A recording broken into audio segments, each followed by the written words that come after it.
Hi, I'm Headley. And I am Paul. And between the two of us, we love waffling about.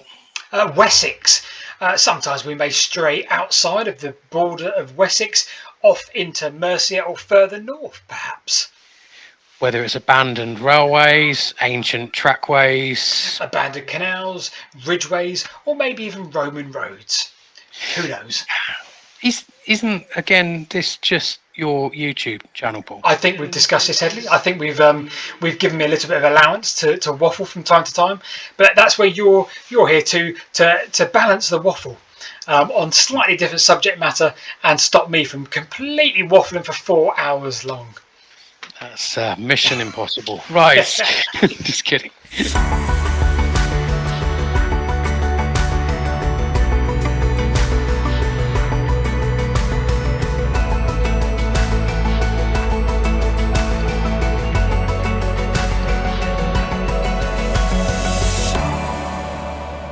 Start off with the news section, I guess. So, what have you been seeing as happening in the world of Twitter at the moment?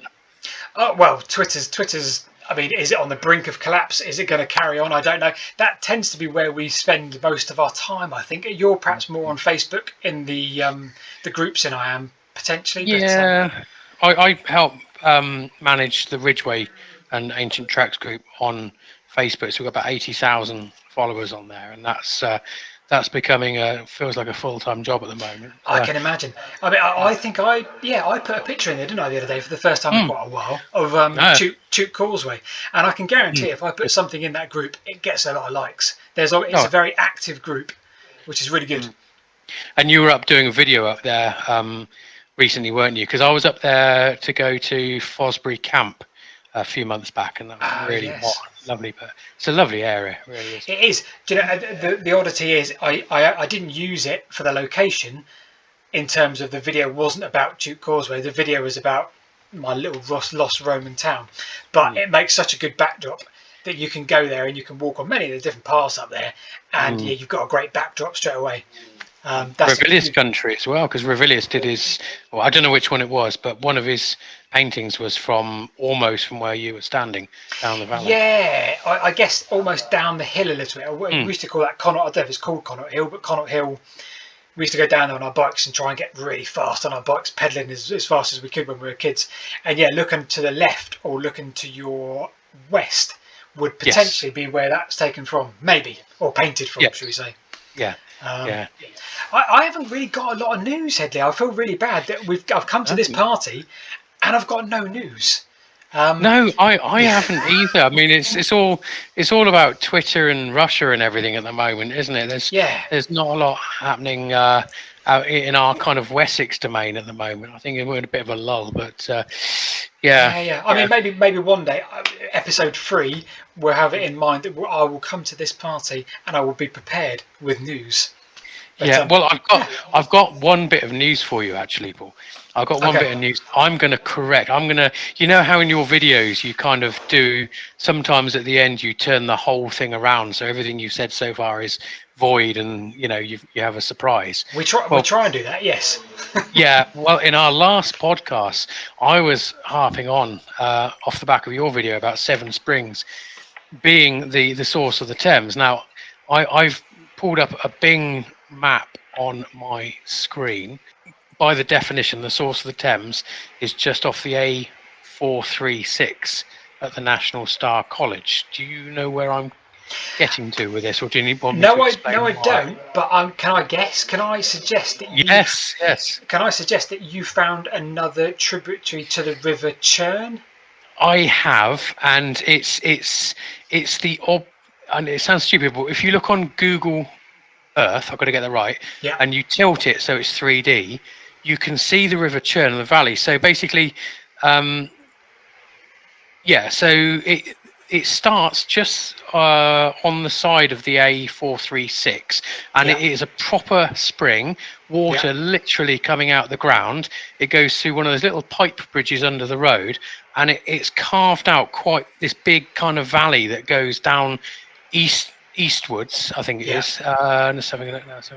And what you get is the valley and the river turn to the south And at that point where they turn, that's where the stream coming from Seven Springs joins it, which is Yeah. in a less obvious valley. And I looking at it, I want to go and have an actual look. I want to actually go drive there and have a look, send the drone up, etc., because I can't find on Google Maps. I can't find a street view that shows it well enough. But now's a good time of year as well, isn't it? Well, it is, yeah, and it's a very obvious valley with the stream going down the middle.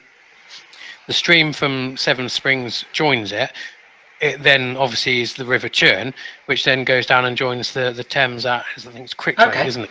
Yeah. So to recap then, going by our definition that the source of a river is the furthest point in the furthest tributary from the mouth of the river, we concluded last week and in the video that it was the River Churn, because the Churn goes further back than the River Severn in its original source. But what you're saying then is actually the River Churn in itself has a longer tributary.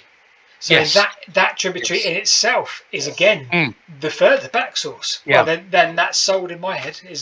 Yeah, and I've had a real good look at the maps, and I can't see any other tributaries to that would be any longer. And it's looking, the one thing you can see from Google Maps is you can see the spring, and on the side of the road it looks like a fairly busy road and there's nowhere really to stop. But on the side of the road you can see the spring with the water gushing literally out the side of the hill and then carving a valley down, and then just before it gets to, I think it's the medieval village of Cobley, then the brook from Seven Springs joins it. So I'm convinced now that's the start of the Thames, and it's tantalisingly close to the top of the hills and therefore the watershed over to the Severn the other side and Cheltenham. So this would tie in with your watersheds video we did. So it's somewhere I really need to go and have a look. All right, well, I'm sold. I mean, it's almost another video. It's almost a we got this wrong kind of. Yeah, I thought I'd wait to the podcast to spring this on you. That's kind of my news. Right. Well, that news works for me. So should we go on to what we've been up to? A bit of cycling up over the Ridgeway today, over to West Ilsley, and but last week I took my mother for a walk up in Wiltshire on the Pewsey Downs. I know where Pewsey, the valley and the Vale is, but the Pewsey Downs is at the north side, the south side.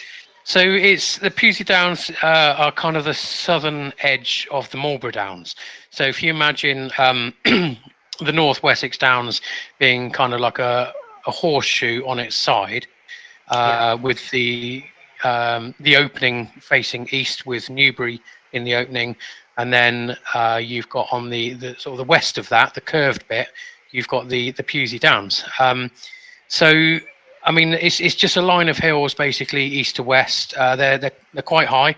They include the highest hill in Wiltshire, which again is probably another subject for you one day for your videos.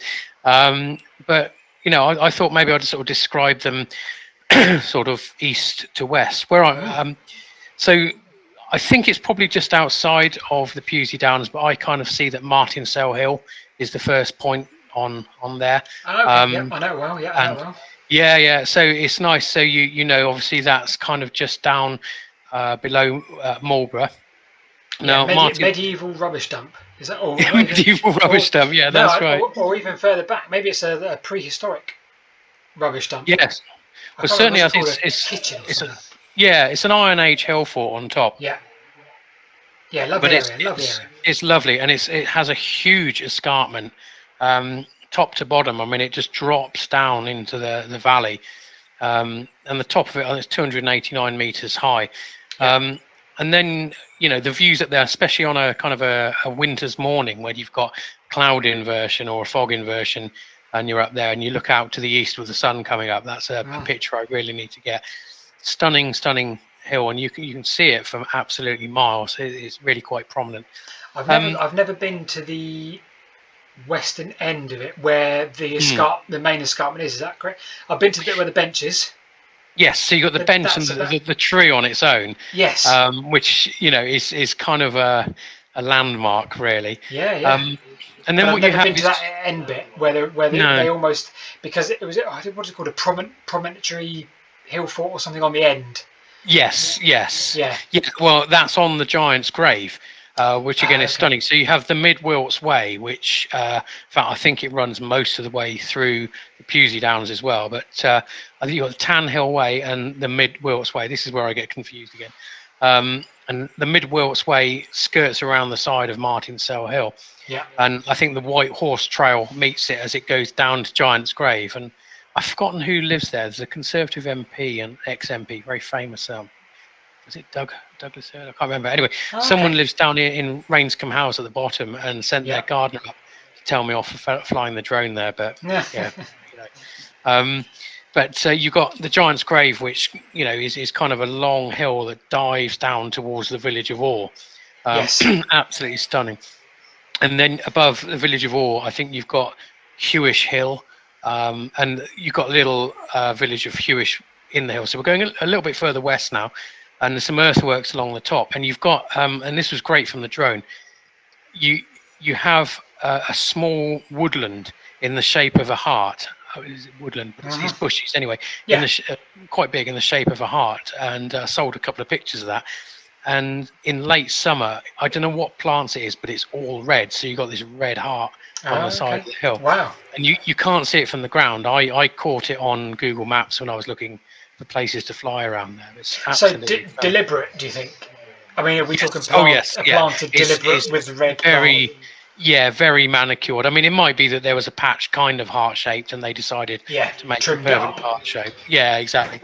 But yeah, and then you're kind of moving then into the actual National Nature Reserve of Pewsey Downs and the Triple SI as you go a bit further west. You've got, I think it's Gopher Wood, and this is the whole area. You're getting towards the area where they were, in your video, dragging the Stonehenge stones down. And that's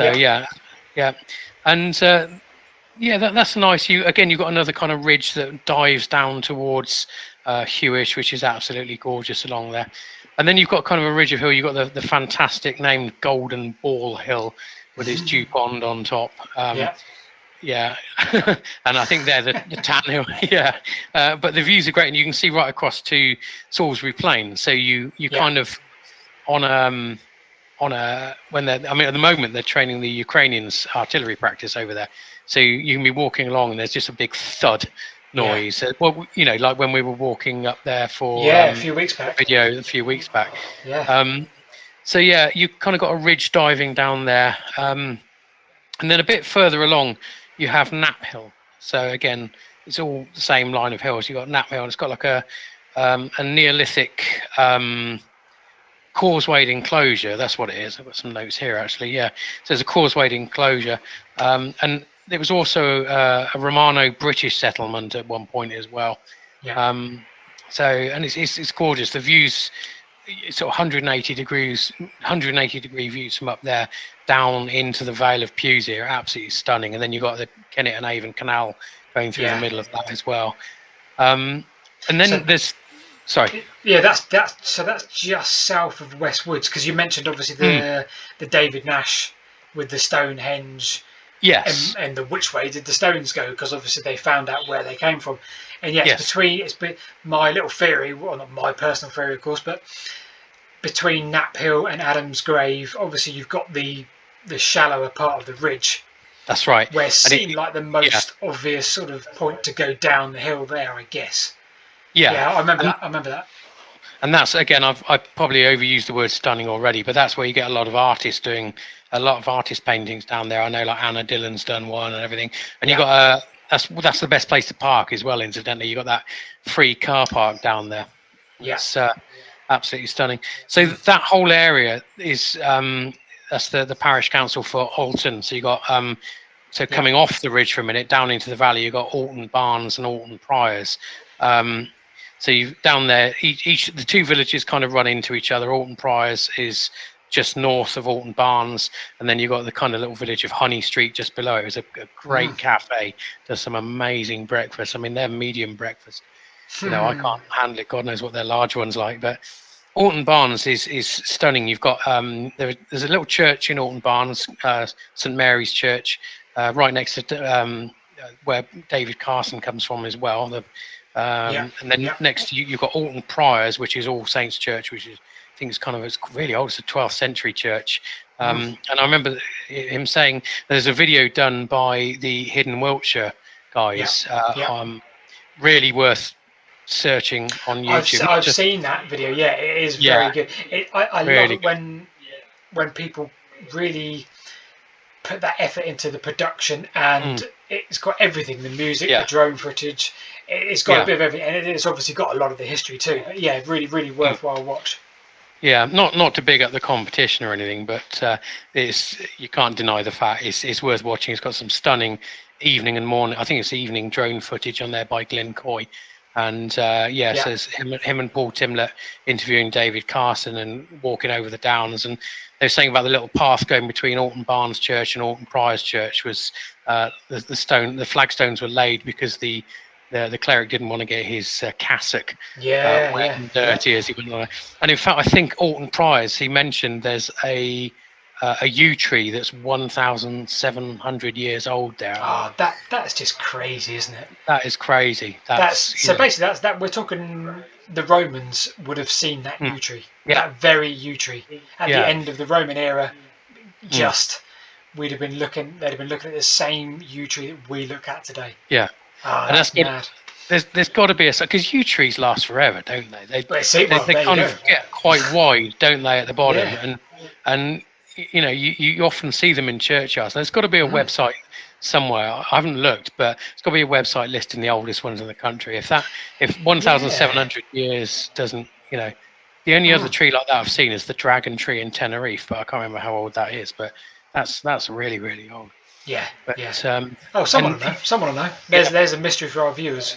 What's the oldest tree in the country? Oldest tree, yeah. And you got Alton Barnes down there. So you've got, as I said, you've got Honey Street just below that, down to the south, and that's where the Kennet and Avon Canal goes through the middle of Honey Street, and it's a lovely area. The canal towpath takes you along to Woodborough Hill and Pict Hill. I think Woodborough Hill is actually on David Carson's land.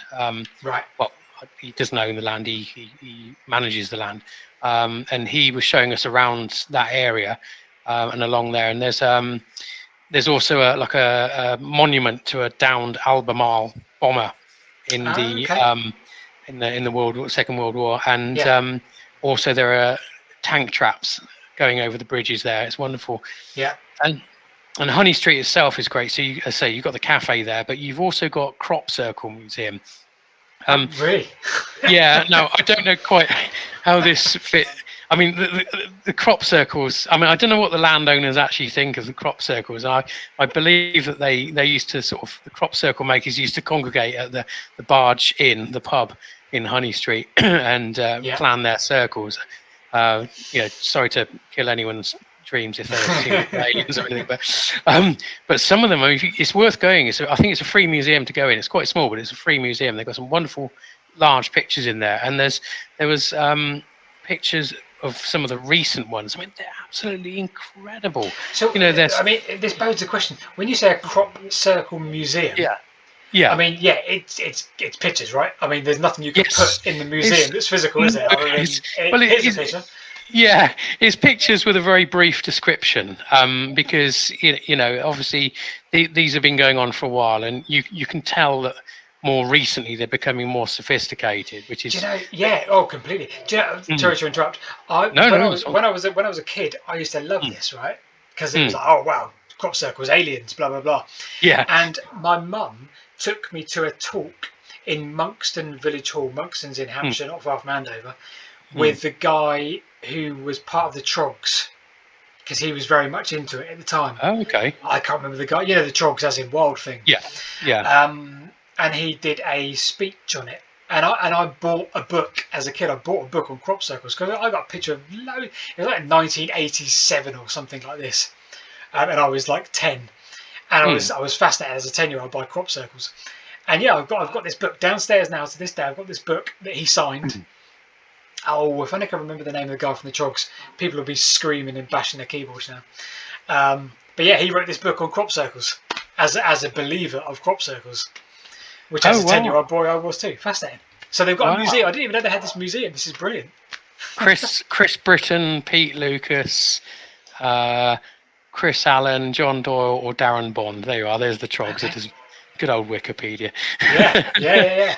Yeah, that's amazing. And again, this, you always you hear about involvement of bands back in those days in country. I mean, just up the road from here, you've got a little house where the band Traffic used to live up in the hills, and apparently the Rolling Stones were seen there, and who else was it? Oh, I can't remember. I've got a really bad memory. But Joe Cocker apparently was seen there. Apparently he fell into a ditch. So you get some interesting stories. I always wonder with crop circles, actually, especially the ones in Wiltshire, if we could ever get inside information when they're actually going to be made. If we can get into the barge in Only Street or something like that and just get some information and then send the drones up at night, because I think that is legal in the UK, and see if we can if we can film them being made. They'll probably hide really quickly and turn all their lights out. Just thinking out loud. So this is also the area where the Ridgeway would have gone. Instead of ending at near Avebury, it would have carried on down through this area, probably all the way down to Lyme Regis on the south coast. I got that information from the Hidden Wiltshire video with David Carson, so that's quite interesting. But you can see, you can kind of make it out as it goes past these two churches. So further along, you have Walker's Hill with Adam's grave on the top. Now this really is a bit special. So Adam's grave is basically it was a Neolithic chambered long barrow. I think it obviously destroyed at some point, mostly. Right. And I think it says here Anglo-Saxon period is known as Woden's Barrow, and as the site of 2 battles at that time as well. And it's an incredible place to go. You can walk up from the car park. It's not a long walk. It's not a huge climb. But you stand on top. You know what I'm talking about. Yeah, that's where we parked. We parked there once. That's right. We went a different direction. We went the opposite way. We went north up towards Wansdyke. But you Walker's Hill. It's absolutely stunning. You stand on the top, and you then got a 360-degree view, and you're standing on a pinnacle on top. So just today on Twitter, I posted a drone shot of standing on there, and the land just dropping away in all directions. And I mean, I can't imagine a better place for sunrise or sunset than Adam's grave on Walker's Hill. Yeah. So the path continues along. This is where the walk I did with my mum a couple of weeks back. I think under 2 weeks back.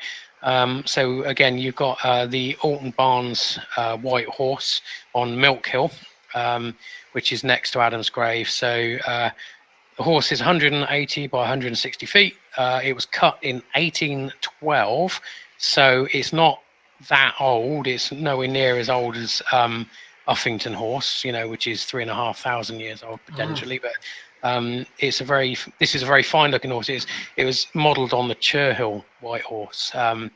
Again, it's one of those things from down in the valley. It looks really, really nice, really special, and people come from miles to see it. But then when you walk along the path, which goes right past the horse's ears, you almost miss it, because all it looks like is kind of dirty gravel.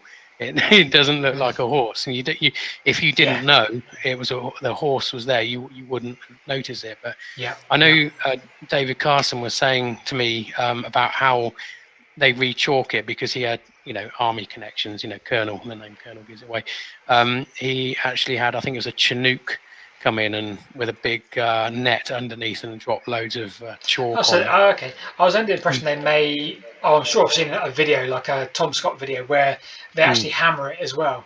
So in other words, it breaks it up, and obviously you get fresher chalk. But I guess that can only go on for a second. I think they call it scouring. They call it scouring. I mean, I know Uffington White Horse. I know a few people have scoured the horse, and they have bags of this stuff up there. But with the Uffington horse, you can drive most of the way up to it, I think also with Uffington you've got a lot more volunteers. Everyone knows the Uffington horse, everyone wants to be a part of it, whereas with the Alton Barnes White Horse, it's a little bit, people know about it, but I think to get however many tens of tons of chalk to it, they just David just decided Chinook was the best way to do it, I guess. Why not? Why not? So yeah, and we're getting there now. So that brings us to sort of Milk Hill and Tan Hill, and they're connected. So at this point you've got Wansdyke come into the area, coming in at exactly the spot where you and I went on the video you did, where you became kind of entranced by the earthworks, if I remember. Oh, I love it. Yeah, and Rebecca found that quite funny. So Milk Hill and Tan Hill are connected by Wansdyke, and this is the point where Wansdyke is its most spectacular. Between Milk Hill and Tan Hill, it's straight as a die. It's absolutely huge, and from the air, it looks incredible. But I know that so Milk Hill comes under David's land. And I believe Tim Dorr he certainly lives near All Cannings, and he built a long barrow just under Tan Hill and Rybury Cap. In fact, when it was a dry summer this year, they found a town there. I think it was Glyn Coy was the drone photographer for that. An old town just reappeared. But there was a discussion whether Tan Hill or Milk Hill were the higher ones, because whichever one's highest is effectively the highest point in Wiltshire, and visually you can't tell them apart from any angle. You can't tell them apart. They both look huge. And back in 2009, I think it was, Countryfile did a program on this, John Craven and his gang, and they found out that Milk Hill, I think, was something like half a foot higher using GPS measurements than Tan Hill. So how that plays out between the landowners, I don't know. But, you'd think that'd be cut and dry, wouldn't you? You'd think that'd be a really... I mean, I don't know. Yeah, it's a difficult one, but certainly, I mean, that whole area, so I've described quite a long area that I've waffled on for a long time, but that whole area is absolutely stunning. And I've done several walks and mountain bike rides along it. And I recommend it to anyone. I really do. It's going to feature in the exhibition I'm doing with Anna next year. We've already got some pictures being framed up of Wansdyke area. Absolutely stunning. Excellent. Anyway, that's what I've been up to. It sounds really good. Everything I seem to be doing at the moment seems to be canal related or abandoned canal related. I'm just trying to think back of what I've been doing this week myself.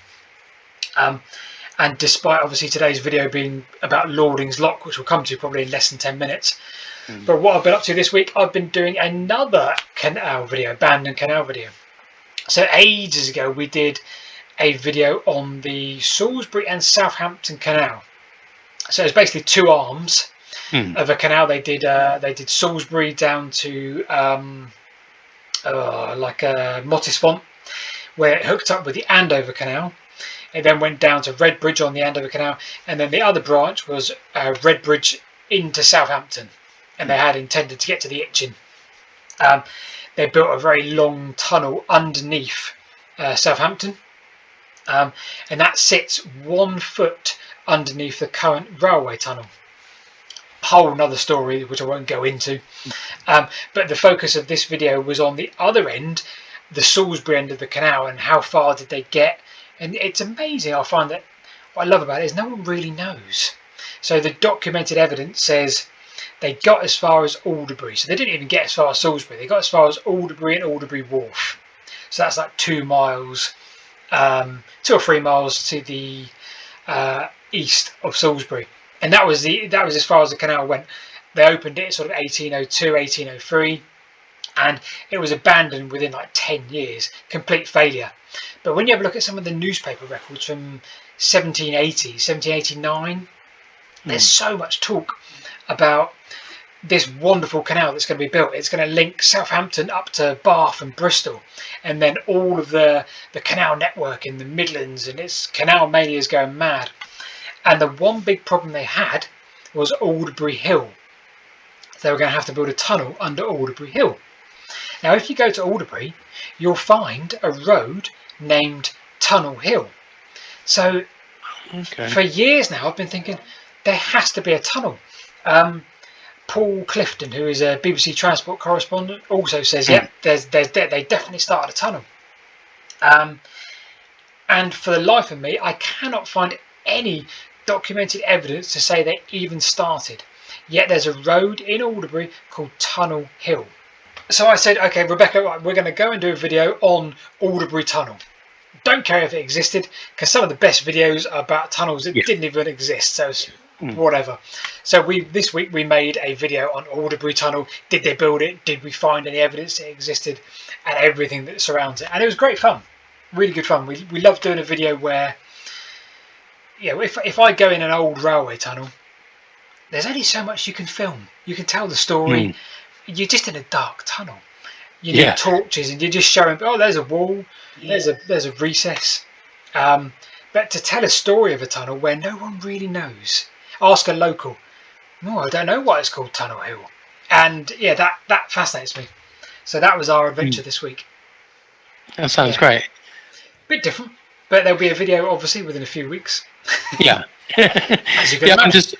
I'm just looking at on Wikipedia. So it says status mainly destroyed, obviously, but it says there was a section that was reused by the Southampton and Dorchester Railway when it was constructed. Probably so. Probably so. Because the tunnel that went under Southampton, the railway tunnel, at one point when they were digging it, they found it, and even back in 2010. They had to take into consideration the canal tunnel that was underneath the railway tunnel. I think part of an old BBC, again, this Paul Clifton said part of an old BBC building sunk a bit. And again, it was because of this canal tunnel that was under Southampton. But did they build the Alderbury Tunnel? Nobody knows. Genuinely nobody knows to this day why they built it. Because also, when they stopped at Alderbury Wharf, there are still bits of canal you can find just in sporadic sections down towards Salisbury. So none of it adds up. So I won't give too many spoilers because it's a video for the next few weeks. Yeah. But it's a video of what we've been filming, all about whether this canal tunnel was built, started, not started, and the sort of the mystery that surrounds it. That's kind of what we love. And you uploaded a video today as well. And was it the canal invention that they didn't want you to know about or something? And I've only watched half of it because of having to record this podcast at the same time. So I know your day's been a bit convoluted with having to delay or hasten uploading because of World Cups. I delayed it a bit because of the opening game for the World Cup. Yeah. I don't think I'll delay for any other games, but I think the opening game and any England games probably should take precedent. But you join me and Headley on a Sunday evening. That's not to say we'll always record these on a Sunday evening, but just here we are on a Sunday evening. Normally what I do at this time, Headley, is I'm sat on my phone. Yeah. You can't see it because it's blotted it out. Here's my phone. And I'm sat for the evening going, how's the video doing? How's the video? I'm constantly refreshing YouTube Studio to tell where the video is compared to other videos. Because that first 2 hours will basically tell you how the video is going to do for the rest of its life, which is okay. I couldn't get hung up on that. I post a picture and then just answer any comments that come in. But then I'm not dealing with the number of followers that you are. So well, the opportunity exists. Well, yes, to change. Well, you can change the thumbnail. If you change the thumbnail, that has an impact on the click-through rate of the video. So didn't know that. At any point you can change the thumbnail, and you can then watch how that affects the views. So our most popular video was the failed channel tunnel videos, the failed channel tunnels. Yeah. And the first 3 or 4 hours, it wasn't doing very well. I changed the thumbnail, redesigned the thumbnail, and it just took off. Oh wow! So it does work, which is wrong because you should be sort of marked on the merit of your video rather than what the thumbnail looks like. But that's YouTube. Yeah, I quite liked your second most popular video. That was probably my favourite. Well, is it, Headley, or is it now the third most popular video? That's the question. Is it? Oh wow! Yeah, because the subject at the time of recording. Well, because the subject of today's video is the Lordings lock. Hold on, I've just broken my setup. Okay. So just for people sounding, Paul is just repairing his headset, and I it pulled my looks like he's wire back out. with us. I've got one. This is a wireless headset, but I just don't trust it wireless. But I keep Fair pulling the enough. wire out myself, so can't But so win yeah, really. as The with Lordings lock, Lordings Lock yes, video we did with Brian, well Brian King. that's Yeah. now in second place bizarrely, which is just Well, crazy. yeah, but it's a really good one. So that was the one with the water wheel. So I Yeah, believe when you did that. So what? Because it's called a noria or something. What's a yeah. noria? Well, so the context is we went and visited the Way and Arun Canal and the Arun Mm, navigation a year ago. We made a video and we found all these weird and wonderful bits, wonderful, and we found this lock with a wheel. Didn't mm, really question it. We just said, "Oh well, that looks great." Blah blah blah. Off we went. Brian got in touch and said, "Come and make a video on the mm. water wheel, the wheel." So we went and made a video with him. But the first thing he said to us, he said, "Now, um, do you play Wordle?" And we said, "Well, we went for a phase." Yeah. He said, "All right, Noria, Noria. That's the key to this video, Noria, and that is a water wheel that picks up water and puts it higher up." So yeah, So that's it. so the way I got it, I mean, this is absolutely ingenious. The fact that you're trying to get water from a river and you're trying to get it up to a canal, which is much higher. And the way you do that is you have one channel which lets water in, which effectively turns the wheel. And then you have another channel, which I think there was a little gate on it that you raise, and that fills the buckets when the river's high enough. And then the wheel powers it up and puts it onto a spillway, which then goes into the canal.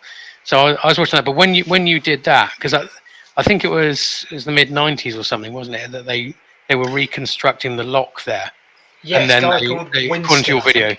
yeah, Yeah. yeah, Winston Harwood, I think it was Harwood that Oh, you I can't mentioned. remember. Yeah, I can't remember his name. But yeah, But when you went, it wasn't flowing, was it? Because the level wasn't high enough. oh, do you know what? The level was like 2 inches too low. And this is it. And but we didn't mind that because it kind of highlighted the plight of this Mm, canal. Because you're mm, thinking, and then Brian said to us, "Well, give it 2 months, and it'll be too high because it'll just mm. flood the wheel." And you're Yeah. thinking, so really, this wonderful, potentially wonderful invention is only effective for 2 months of the year, or however the Mm. season allows. And it sounded crazy, but that's the way it was. Um, but you describe it perfectly, Eddie. You describe it absolutely perfectly. That's exactly what it did. It picked up water from the River Arun below, and it moved it about 6 or 7 feet to the canal. Mm. And Brian, who we met on the day, who's been responsible for the last year or so, um, yeah, he was an engineer and a half, wasn't he? You know, you saw the video. He Yeah. was an engineer and a half, really Yeah. hands-on. Um, let's just get this done kind of guy. You know, let's just do that. And we're like, "Oh, Brian, should we walk around that bit?" No, no, no. And 75-year-old Brian jumps over the fence and leaps Yeah. down onto this and that. And yeah, hands-on guy who without him it wouldn't have Mm. ever could have got that far. So how? I mean, you said I think in the video it was.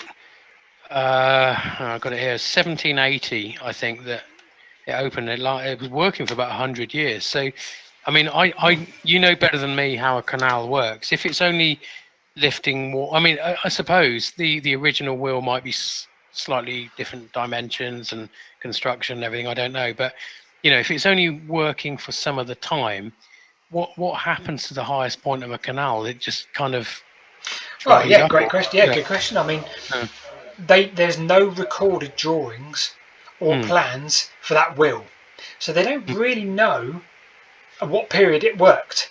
Did mm, they build it afterwards? Did they build it for the canal? No one really knows. I don't, as far as I'm aware. But that canal did have other feeders. It had another reservoir, Vespar's reservoir, or something like that. mm. So it wasn't solely reliable. No. Sorry, on that wheel. Mm, Um, I think it was a great help when it did work mm, because of the amount of water it put in. But other than that, they had to rely on the reservoirs they built for it.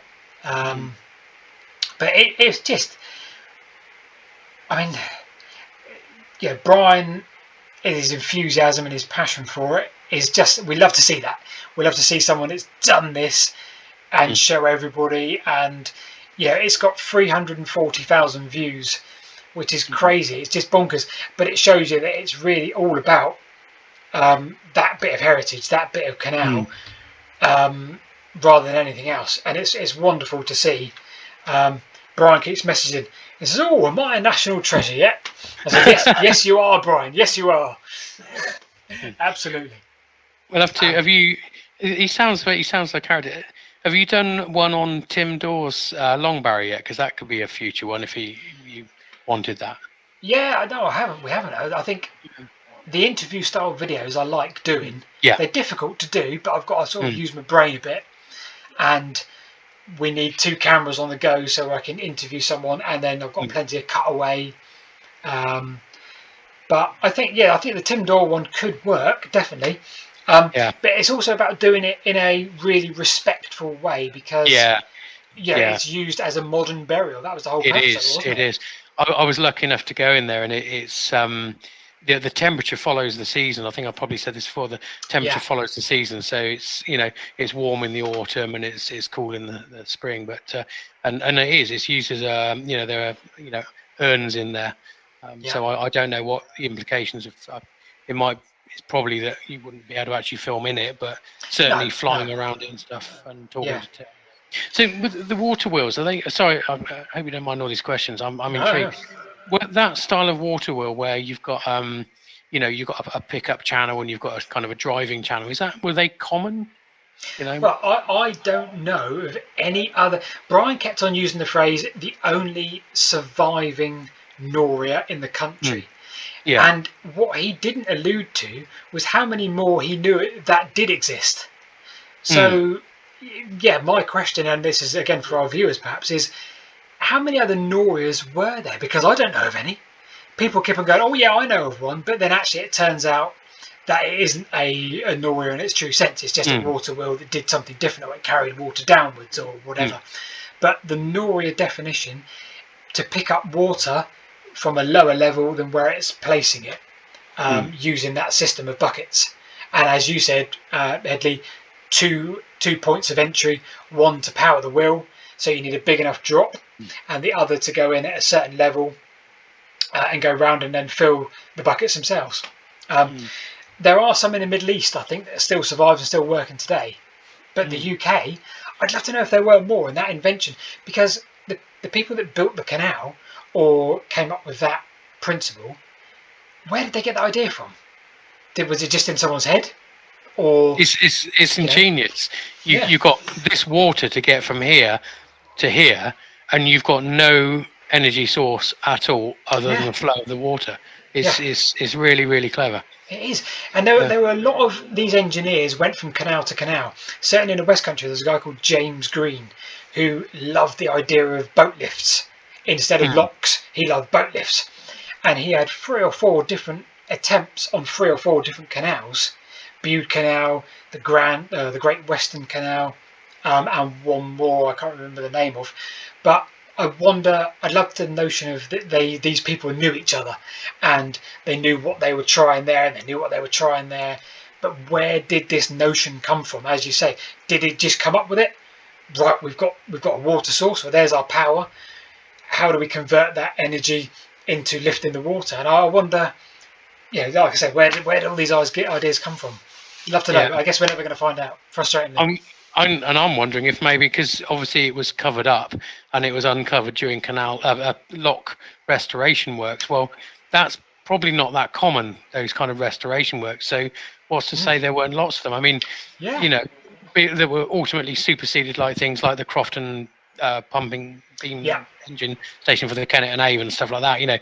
But that was quite a late kind of invention. I'm wondering if these Norias were maybe used elsewhere. It'd be interesting to find out. Oh, absolutely. If I can't find out if Alderbury Tunnel was built, started, constructed, or not built, then what else did they do that they didn't document? Then, to my head, I completely agree. Then, who knows? There could be another 3 or 4 of these around the place. They tried, at least failed or not failed. Who knows? Absolutely. But it's, our thanks continue to go out to Brian for his time on that day. We love to chuck in the odd sort of tongue-in-cheek bit, like when we were driving across the field at the start of the video, and I said, we've been told to stay in first gear. I've no idea how to stay in first gear.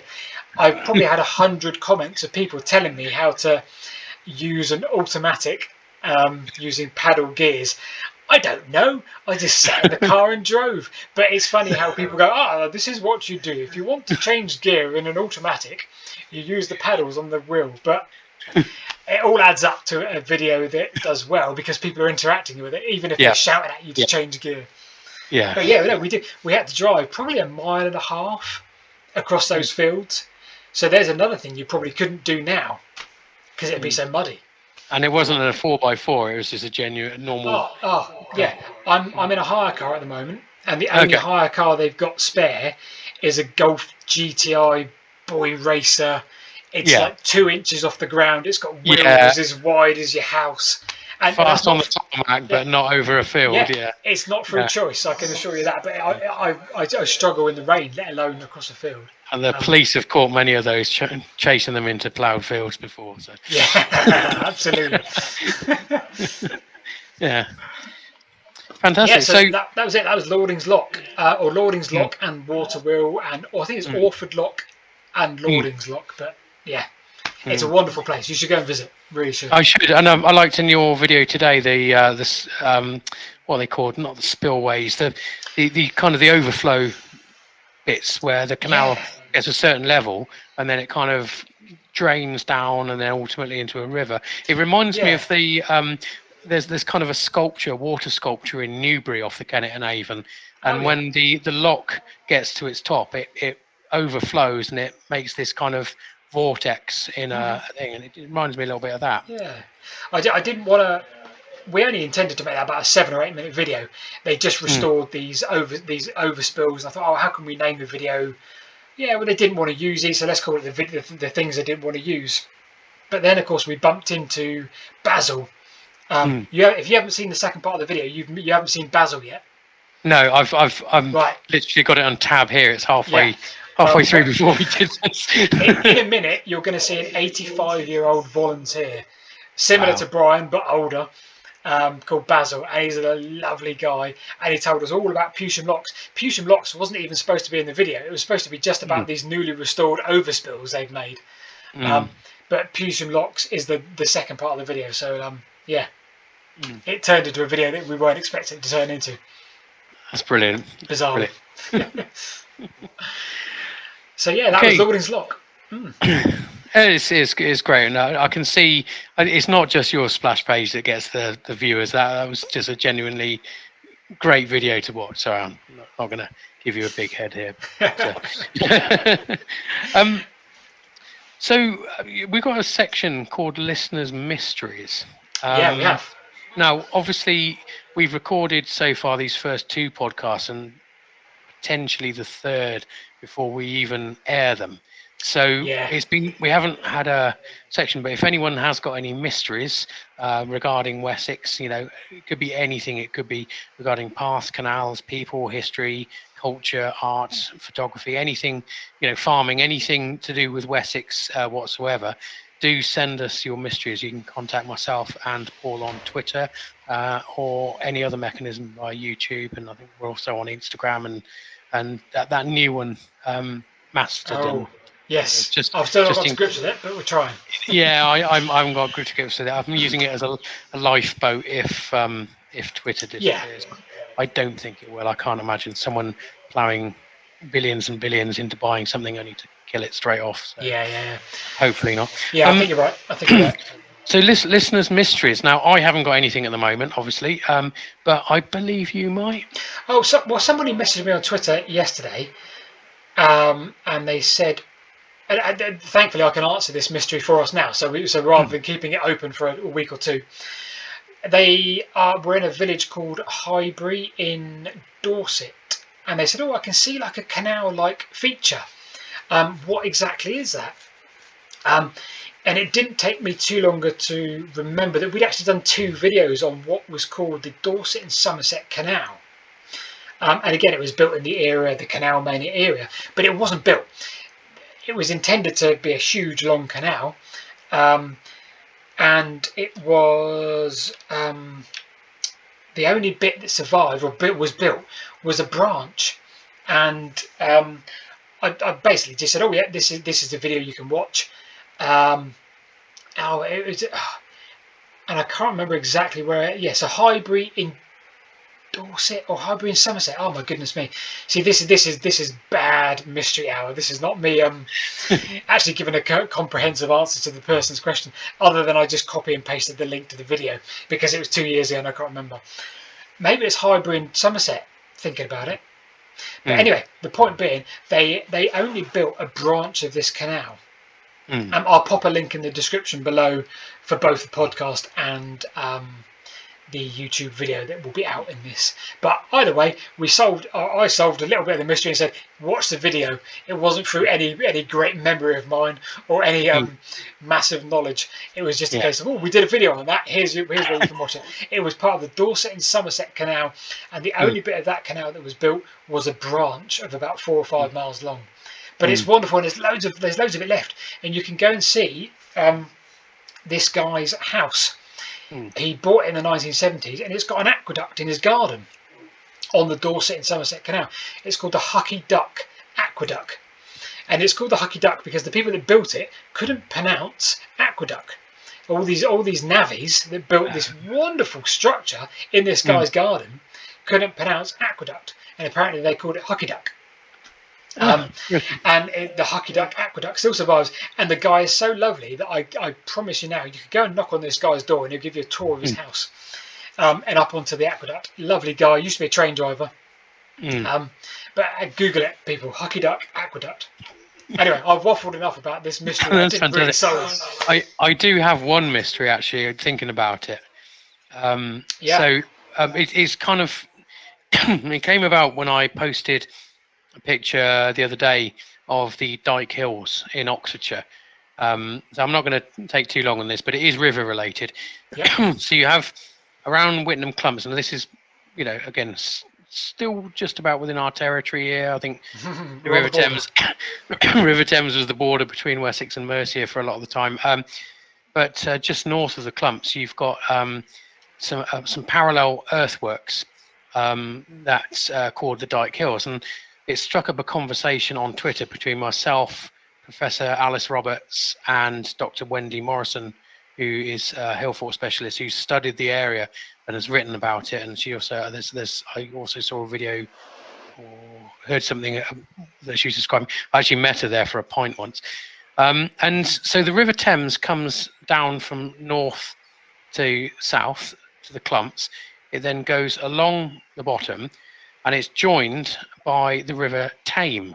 So you've got the Thames, or Isis as it's probably known in this area, and then you've got the River Tame, and that creates a U-shape of rivers.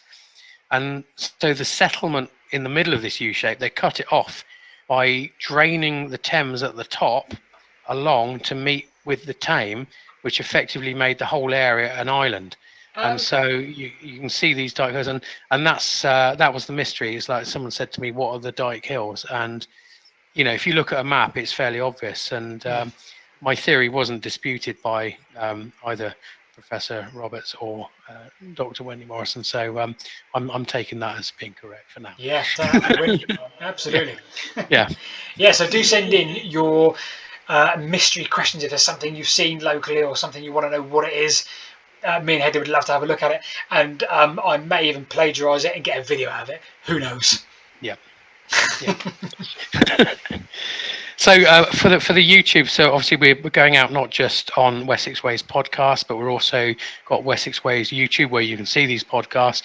No doubt today Paul will probably put us in some kind of a Roman amphitheatre or something, making us look a bit ridiculous. But that's what happens when you leave the editing to him, to be perfectly honest with you. I'm at his mercy here. So from Paul and I in our Roman amphitheatre. Yeah. So it's been a pleasure. It's been great. So any mysteries, any stories you want us to cover, just send us an email or send us a Twitter message or put it down in the comments down here if you're on YouTube. And yeah, that's it from me, really. Yep, we'll see you next time. Thanks for joining us. Cheers, everyone. Thank you. Bye-bye.